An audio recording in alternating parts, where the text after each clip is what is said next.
dia nggak akan pernah mendapatkan rahmat sampai kapanpun, walaupun ini, walaupun koyoke kita memandang si A itu, berdoa muga-muga suk diampuni dening Gusti, ngoten tok kita akhirnya. Kita nggak usah ngomong orang lain, ngomong diri kita. Waktu sebelum kita mendapatkan atau menerima dinu tauhid, apapun yang kita lakukan Bapak Ibu, secara fisik mesti sumberening ati mingkol bin rohibin, itu pasti.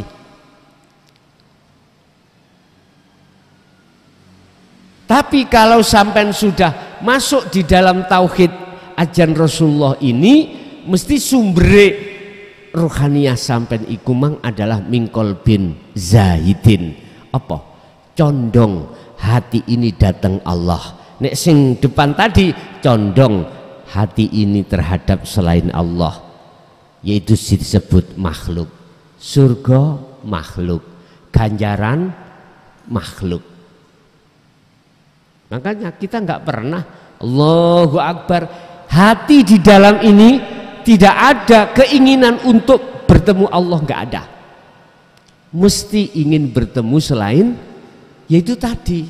Kadang ono al-ubad tingkatane orang ibadah iku ngeten, Pak. Ono krono pingin disawang wong. Didadekno imam calon marotuwa, ya. Biasane Pak sing diwaca surate kulhu iki mboten. Dikon ngimami maca Yasin.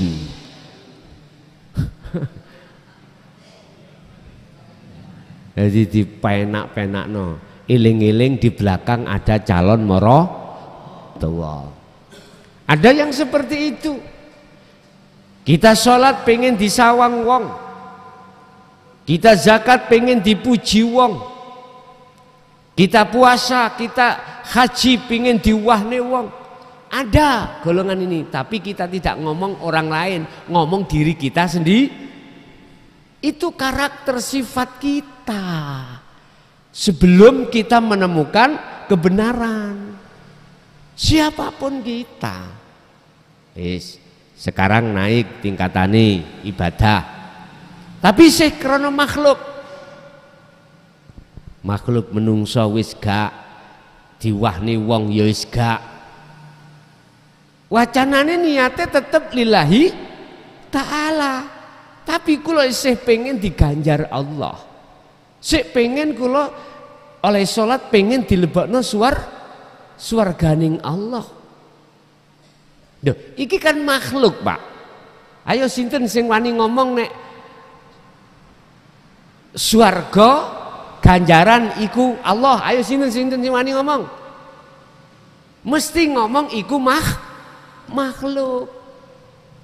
Ka ono sing wani. Oh, iku kholik. Oh, nggak bisa.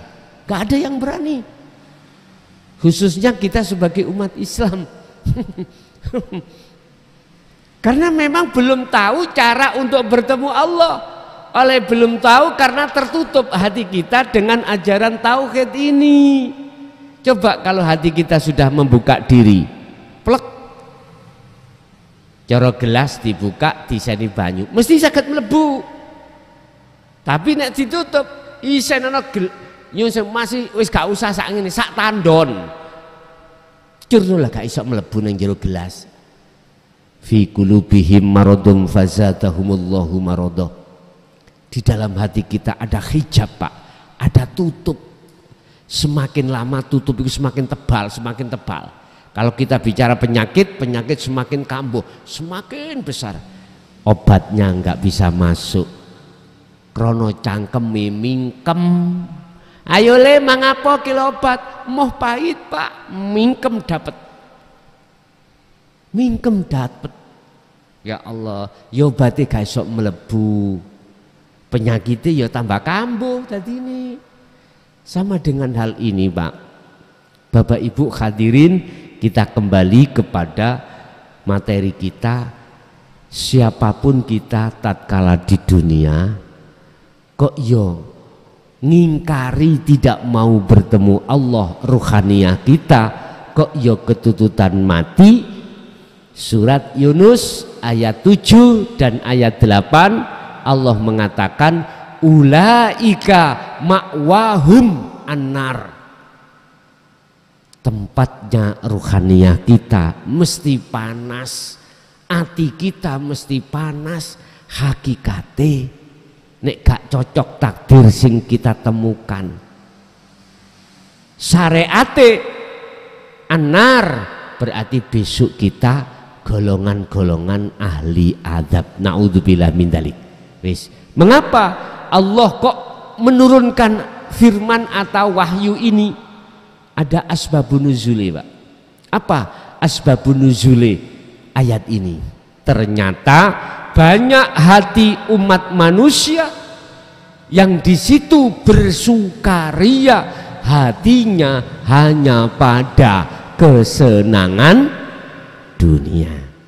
Kalau jasmani aja nggak ada masalah. Wong jatuhnya itu ke rohani, jasad ini jagatnya rohaniyah. Inilah yang dimaksud Allah melampaui batas. Sugi-sugiyo, sugi bondo, sugi dunyo, sugi anak, sugi hopo ae, silahkan, tapi jangan melampaui batas. Artinya ruhaniyah sampean iki le ojo elok-elok cinta nang kuwi. Cintai ruhaniyah ini wajah tuwaj. Iya, jadi menghadapkan iman roh itu lewat iman yang benar kepada wajah Allah. Dengan cara inilah wama ana minal musyrikin. Nabi Ibrahim, aku yang seperti ini, maka aku bukan termasuk golongan orang-orang yang menyekutukan Allah. Contoh, iki ana banyu diombe.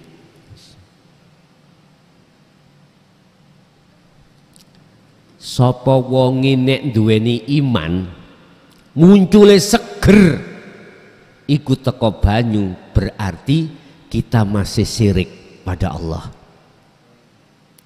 Berarti iman kita pada makhluk yang mendatangkan seger, rasa seger mana? Padahal kita mulai sejak kecil sudah sering wiritan la haula wala quwata illa billah. Lah ngono toh? Makhluk siapapun tidak punya daya upaya untuk nekakno seger, kekuatan untuk seger nggak ada. Jikalau ini tadi datang segere, itu bukan semata dari makhluk tetapi dari Allah. Urip yang melimputi air tersebut. Innahu bikulli syai'im muhit. Sesungguhnya Allah itu selalu meliputi segala hal apapun. Mungkin dibuka di dalam surat Al-Qasas ayat 56 ya. Iki langsung Rasulullah loh ini. Yang dihitopi Allah iki langsung Rasulullah. Ngene. Innaka sesungguhnya kaum Muhammad. Iki Allah loh yang bicara. Bukan Allah menyuruh Nabi Muhammad dawuh kul, bukan, tapi Allah yang mengucapkan. Surat Al-Qasas iki sebagai pengukuhan mawon ayat 56 kalau nggak salah ya.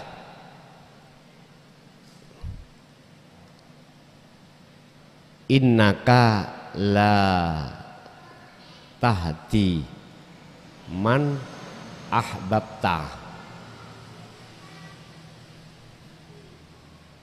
walakinnallaha yahdi may yasha. Sesungguhnya kaum Muhammad ikulah tahdi, tidak bisa membimbing, tidak bisa mendatangkan petunjuk, tidak bisa menolong terhadap siapa? Man ahbabta, sekalipun itu orang dekat kau. Muhammad, kau sesungguhnya tidak bisa memberikan petunjuk terhadap orang sekalipun orang itu orang terdekat kanjeng Nabi. Ini kaiti kembali kepada Rasulullah, Pak. Innakai. Umpama dikembalikan saya. Son, sak temene dudu awakmu sing iso aweh atine wong-wong iki buka. Akhirnya iso nerima petunjukku, iso nerima hidayah ini, iso nerima tentang ajaran ini. Duduk rai muson. Cara ngomong ya. Lah sinten? Walaupun itu orang dekat kamu, tetap bukan kamu yang bisa memberikan petunjuk. Terus siapa? Walakinallaha yahdi mayyasha. Tetapi yang bisa melakukan ini hanyalah Allah. Loh, wis jelas loh. Kalau makhluk banyu iki gak iso nekakno seger. Tinggal kita melihat dari sisi mana, Pak. Kalau hati kita melihat makhluknya, ya mesti ngomong tekone seger dari sebab secara dalil akal. Kalau nggak minum seger gak ketemu. Loh, paham nggih? Tapi jenengan andai kata melihat sisi Allahnya, hakikatnya, nggak bisa, Pak. Sampai iki mengatakan iman iku jatuhnya ada di makhluk. Ben gak gegeran, ngene carane. Ben gak gegeran. Gusti Allah ngijini banyu dititipi rasa seger. Tapi itu bukan berarti tekone seger dari air. Lah iya sama. Rasulullah Muhammad iku dititipi Allah hidayah, petunjuk terhadap kita semuanya. Barang titipan iku boleh dihai mboten, Pak? Mboten toh? Kados tiang parkir niku lho. Gak oleh diakoni, iki sepedaku. Kadung njero omah iku wong tukang parkir sak pirang-pirang mobil. Iki mobilku ya mboten angsal, Pak. Sampai tinggal di tukang parkir. Ketika yang punya itu datang, diambil, ikhlas, Pak. Wa aslimu lahu, ikhlas. Pasrah monggo. Gak mungkin digawandoli iki wekku bos, wekku. Gak mungkin. Jadi Allah mengizini terhadap Muhammad dititipi petunjuk untuk orang yang dikehendaki, yahdi mayyasha. Orang yang hanya yang dikehendaki. Gak semuanya, Pak. Tergantung siapa yang dikehendaki adalah yastami'unal qaul, mereka yang menerima mendengarkan bimbingan Rasulullah di jalur dinut tauhid. Wa yattabi'una aksanahu, dan mereka selalu melakukan petunjuk-petunjuk itu diterapno ning sak jerone salat, diterapno ning sak njobone salat. Selalu hati itu bertemu Allah. Wes, niku ciri-cirine orang tersebut. Jadi Bapak Ibu, biar gak gegeran syariate ben seimbang dengan hakikate ngeten. Walaupun syafaat, walaupun hidayah, Allah itu ngijini hamba yaitu Muhammad dititipi syafaat, dititipi hidayah untuk kita semuanya, gitu loh. Jadi bukan berarti Rasulullah itu punya syafaat, memiliki syafaat, tidak, memiliki hidayah, tidak, tapi semuanya itu barang titipan. Berat, Pak, saya ngomong masalah ini, terutama masalah syafaat. Sungguh berat. Karena di luar sana banyak yang beriman Muhammad itu memiliki syafaat yang akan bisa mensyafaati kita sebagai umat Allah. Ngoten toh? Kurang percaya, buka oning surat Az-Zumar ayat 44. Kul, katakan Muhammad, lillahi ku tetep kedue Allah apa asy-syafaatu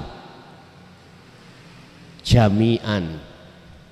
Nah, katakan Muhammad bahwasanya syafaat itu milik Allah jami'an, seluruhnya. Iki Rasulullah yang disuruh ngomong, sing ngomong akhirnya Rasulullah. Lah kok jebule nanggone umate ana sing wani ngomong Rasulullah itu bisa mensyafaati. Inilah sebetulnya itu apa Pak ya, bertentangan. Tapi isone gak bertentangan ngene, Gusti Allah nitipno syafaat terhadap umat untuk jenengan kali kula. Ngoten itu. Mboten diimani kalau Rasulullah yang memiliki syafaat. Akhirnya dewakno sinten, Pak? Makhluknya. Inilah Bapak Ibu yang ditakutkan oleh Rasulullah ketika setelah beliau itu perang jihad kecil menuju jihad besar. Besok itu umatku ngalami perang sing gede, yaiku melawan hawa. Jadi hawa nafsu iku mang mlebu ning ati Pak bisiki. Sing duwe seger iku banyu. Sebab coba kau gak ngombe, iso teko seger? Nggak ketemu. Logika Pak ya, logika bener. Tapi coba kita masukkan iman, manakala tidak ada Allah, apakah makhluk contoh air bisakah dirinya itu mendatangkan sifat seger, menghilangkan ngelak? Nggak bisa. Coro iman di dalam dada. Wis. Iki walaupun gap, tetap saya katakan yang benar itu kebenaran. Urusan membantah terhadap apa yang saya katakan itu bukan urusan saya. Sebab ini balaghu minkum, ini nadhirum mubin. Saya hanya memperingatkan saja, peringatan yang jelas, mana yang hak itu hak, mana yang batil itu batil. Urusan diterima gak diterima itu bukan urusan saya, bos. Saya pun tidak akan pernah sakit hati terhadap yang menolak ajaran Rasulullah di jalur dinut tauhid ini. Udah Bapak Ibu, itu aja apa yang bisa kami sampaikan terkait masalah surat Yunus ayat 7 dan ayat 8 yang menjelaskan akibat seseorang ketika saat di dunia tidak mau bertemu Allah. Kita masuk pada sesi tanya jawab. Barangkali ada yang ditanyakan, monggo kami persilahkan.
Sampun paham sedaya Pak?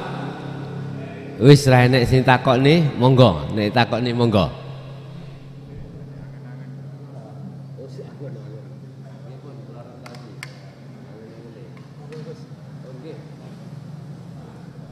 Napa niki lenyeng? Assalamualaikum warahmatullahi wabarakatuh. Ini kau ngatin Gus tentang syafaat ya, tentang syafaat niku kau asale niku maca selawat lak ngoten lah sing nggawahi syafaat niku Allah.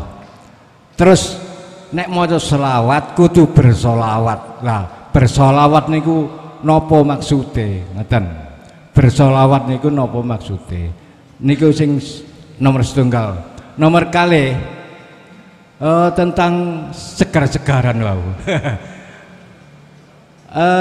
nopo kenging nedhi udan niku lak seger, nedhi udan niku sembahyang istiqo ngaten pun mekaten. Atur kula, assalamualaikum warahmatullahi wabarakatuh. Waalaikumsalam warahmatullahi wabarakatuh.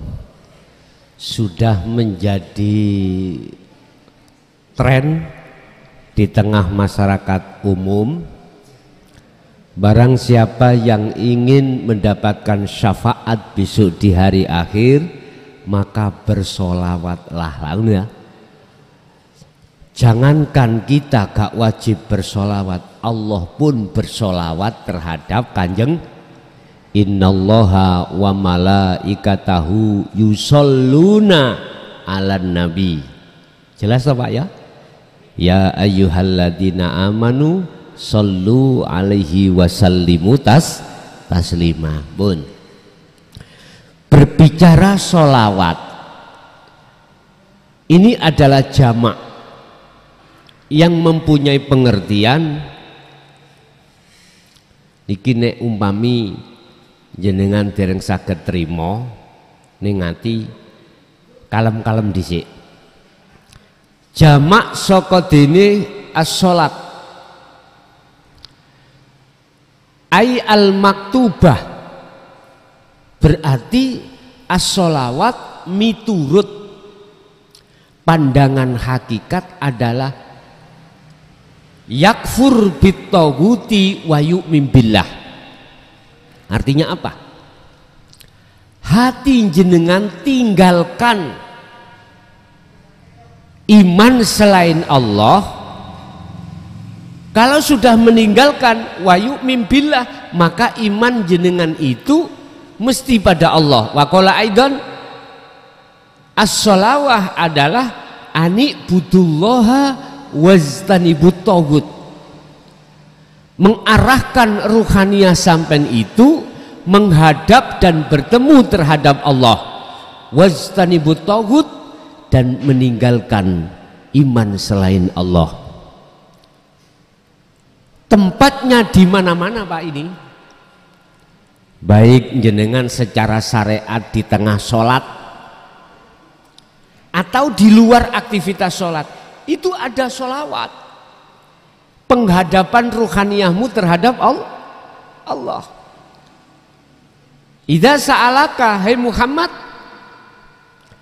ibadi, apabila hambaku bertanya terhadapmu anni, tentang perkara saya, kata Allah, jawaban inni qaribun, aku dekat.